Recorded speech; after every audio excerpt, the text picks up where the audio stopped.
आचार्य प्रसाद जी, आप जो बता रहे हैं कि शादी की व्यवस्था ही गलत है, आप ये बता रहे हैं अरेंज मैरिज भी गलत है, लव मैरिज भी गलत है। मुझे लगता है कि आप भारतीय सनातन संस्कृति की जो रीढ़ की हड्डी है, जो परिवार कुटुंब है, आप मुझे लगता है कि उसी को तोड़ने पर लगे।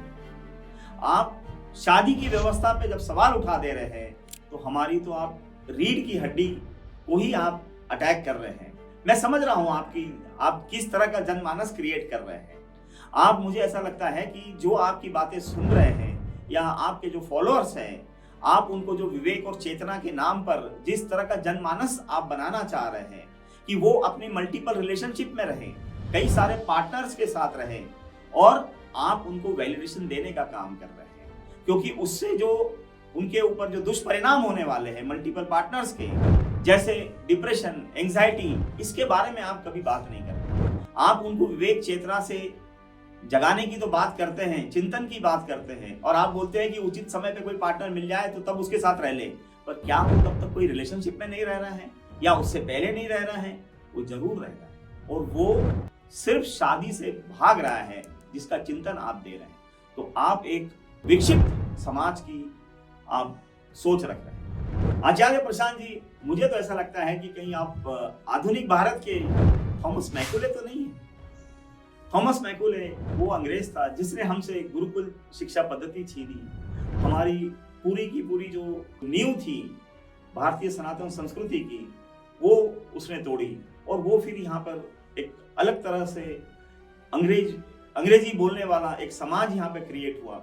और आप भी लगभग उसी तरह से भारत की दूसरी जो रीढ़ है वो है फैमिलियर इंस्टीट्यूट, या आपका कुटुंब, आपका परिवार, ये आप उस पर अब अटैक कर रहे हैं, क्योंकि कुटुंब परिवार शादी से चलेगा, और आप शादी के ऊपर जिस तरह का जनमानस क्रिएट कर रहे हैं कि बोलते हैं कि लव मैरिज भी गलत है, अरेंज मैरिज भी गलत है, पर सही क्या वो नहीं बता रहे हैं। आप सिर्फ चिंतन दे रहे हैं, आप एक सॉफ्ट मैनिपुलेशन दे रहे हैं, जिससे जनमानस इस तरह से तैयार हो जाएगा कि वो अकेले रहना चालू करेंगे और रिलेशनशिप में तब भी रहेंगे, और वो सिर्फ आपसे वैलिडेशन ले रहे हैं। आपको पता ही होगा कि भारत में लेट मैरिजेस होते चले आ रहे हैं।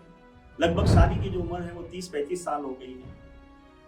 30-35 साल की उम्र तक, 18 से 35 तक वो कर क्या रहे हैं? आप विवेक और चिंतन की बात करते हैं, चेतना की बात करते हैं, एक उचित लाइफ पार्टनर का इंतजार करिए, और जब वो मिल जाता है तब उसके साथ आप शादी करिए या उसके साथ रहिए। बट भारत में इस तरह से हो रहा है क्या? क्या लोग जो 18 से 35 तक जब शादी कर रहे हैं तो तब वो क्या कठोर ब्रह्मचर्य का पालन कर रहे हैं?